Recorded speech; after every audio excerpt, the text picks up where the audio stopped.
जेके सॼो साल वाक़ई अहिड़ा खोड़ सारा माण्हू आहिनि जेके ख़रीद करे गोश्त खाइण जी इस्तात न रखंदा आहिनि। कोशिशि कजो त पंहिंजी क़ुर्बानी में ख़ासि तौर ते उन्हनि माण्हुनि खे ज़रूरु यादि कयो। ऐं ज़ाहिर आहे ईद आहे, सेलिब्रेशन्स आहिनि, ऐं जिथे क़ुर्बानी थिए थी, जिथे न बि थिए थी, मज़ेदारी जी ॻाल्हि इहा आहे त हर घर में ऑलमोस्ट गोश्त चढ़ंदो आहे ऐं पचंदो आहे। त अॼु असां बि ज़बरदस्त क़िस्म जो फ्राई कीमो ठाहींदासीं ऐं उन सां गॾु मिठो त आहे ई, छो त ईद आहे, सेलिब्रेशन्स हुजनि त नमकीन त हूंदो ई आहे, पर मिठो जेको आहे उहो गॾु गॾु रहंदो आहे। अॼु जो जेको मिठो आहे उहो मुंहिंजो त इलाही फेवरेट आहे, छाकाणि त उहो तमामु जल्दी इंस्टेंट तयारु थींदो आहे ऐं उहो एॾो मज़े जो तयारु थींदो आहे त उहो माण्हू तव्हां खां उनजी रेसिपी पुछंदा, भई इहो रेसिपी आख़िर छा आहे, इहो एतिरो ज़बरदस्त मिठो कीअं तयारु कयो अथव। ऐं उन में असां स्टोव यूज़ बि न कंदासीं, बसि उनजी छड़ो मिक्सिंग आहे ऐं ज़बरदस्त क़िस्म जो उनखे थधो कयो, तव्हांजो मिठो तयारु थी वेंदो। सभिनीनि खां अवल अचूं था असां पंहिंजे फ्राई कीमे जी तरफ़। उनजे लाइ मां ऐड कंदमि इन में ऑयल, थोरो ऐड कंदासीं इन में साबित गरम मसालो, ऐं जीअं ई उहो कड़कड़ाइणु शुरू कंदो मां उन में ऐड कंदमि थूम ऐं अदरक जो पेस्ट। उन में कीमो ऐड कंदासीं ऐं उनखे ढक ॾींदासीं त जीअं सुठे तरीक़े सां उहो पचणु शुरू थी वञे। थोरो असां इन में ऐड था कयूं तेज़ पत्तो, जंहिंखे कमाल पट बि चइबो आहे, ऐं थोरो शामिलु कंदासीं साबित गरम मसालो, जंहिंमें थोरा दालचीनीअ जा टुकर मां हिते ऐड थी कयां, हिकिड़ो नंढिड़ो फोटो शामिलु कंदासीं, थोरा कारा मिर्च ऐं लौंग,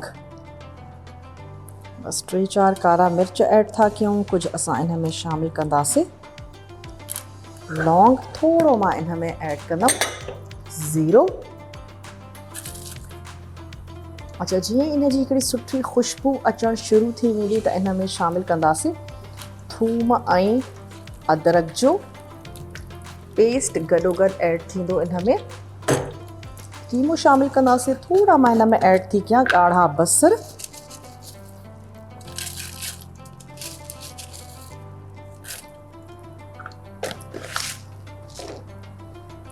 थोरो इनखे कंदासीं फ्राई।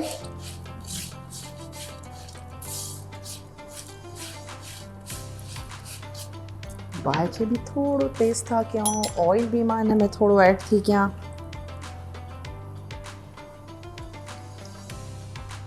चलो, थूम ऐं अदरक जो इन में शामिलु कंदासीं पेस्ट,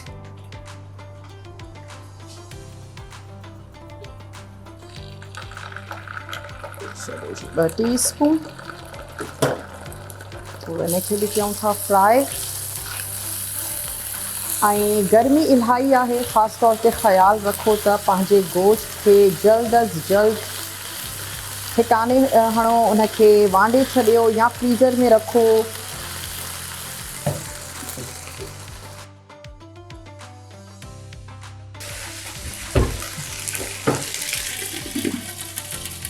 चलो, इन में ऐड था कयूं कीमो,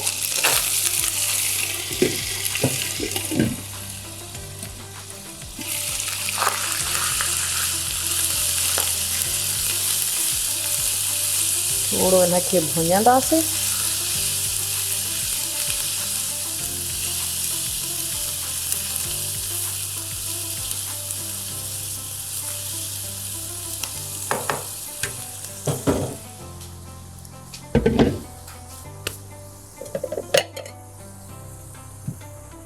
अच्छा, जेसीं ताईं कीमो थोरो ड्राई थो थिए, अची था वञूं फ्रूट्स जी कटिंग जी तरफ़। अच्छा, मां बसि चीकू आहिनि ऐं कीवी आहे, जेका सीज़न में जेके फ्रूट्स हुजनि उहे तव्हां इन में इस्तेमालु करे सघो था। इन में असां ऐड कंदासीं फ्रेश फ्रूट, गॾोगॾु हिन में शामिलु थींदा कैन जा फ्रूट। उन्हनि जो हिकिड़ो पंहिंजो फ्लेवर हूंदो आहे, टेस्ट हूंदो आहे, त असां फ्रेश बि यूज़ कयूं था ऐं जेको कैन जो असांजो टिन आहे उहो बि असां इन में इस्तेमालु था कयूं। इहे ॿई शयूं यूज़ कंदासीं। इन में ऐड थींदी फ्रेश क्रीम, जेका क्रीम आहे उहा सुठी क्वालिटी जी यूज़ कजो, छो त इन में जेको बि फ्लेवर आहे उहो उन क्रीम जो आहे। त क्रीम सुठी क्वालिटी जी तव्हांखे यूज़ करणी आहे। जेका डेयरी क्रीम हुजे अक्सर क्रीम्स मार्केट में मिलनि थियूं पर उहे जेके आहिनि से डेयरी क्रीम्स न हूंदियूं आहिनि। अच्छा, जेको बि तव्हां फ्रूट यूज़ कयो था उनखे बाइट साइज़ पीसिस में कट कयो। अच्छा, चीकू आहे मां वटि ऐं कीवी आहे, कीवीअ खे थोरो कट कंदासीं। मिक्स फ्रूट आहे। अच्छा, हिन में सूफ़ इलाही सुठो लॻंदो आहे ऐं केला तव्हां हिन में शामिलु करे सघो था, उहे बि सुठा लॻंदा आहिनि। ऐं जीअं त गर्मी इलाही आहे ऐं गोश्त ठाहिण में ई जेकॾहिं वॾी ईद जी ॻाल्हि कई वञे त असां पूरा हूंदा आहियूं त इहो मिठो तमामु ज़बरदस्तु आहे। जेकॾहिं तव्हां ॿारनि खे बि ॾींदव त इहो उहे बि तयारु करे वेंदा। एतिरो ज़बरदस्तु ऐं सिंपल आहे ऐं जीअं मां तव्हांखे चयो त जेतिरो सिंपल आहे उन खां कई गुना वधीक मज़ेदार ठहंदो आहे। पंहिंजे पसंदि जा तव्हां इन में ऐड कंदव फ्रूट्स ऐं थोरी सलाद जो इस्तेमालु ज़रूरु कजो। भाॼियूं त ज़ाहिर आहे कोई बि न चाढ़ींदो आहे, पर गोश्त जो जेको बि आइटम हुजे उन सां गॾु कोशिशि कजो त सलाद तव्हांजे टेबल ते ज़रूरु हुजे, त जीअं थोरो फाइबर जो इंटेक बि थी वञे। इन्हनि 3 ॾींहंनि में बि ईअं न थिए त पोइ अक्सर ईअं थींदो आहे त ईद जे 3 ॾींहंनि खां पोइ तबियत भारी थींदी आहे या पेट इलाही माण्हुनि जा ख़राबु थी वेंदा आहिनि।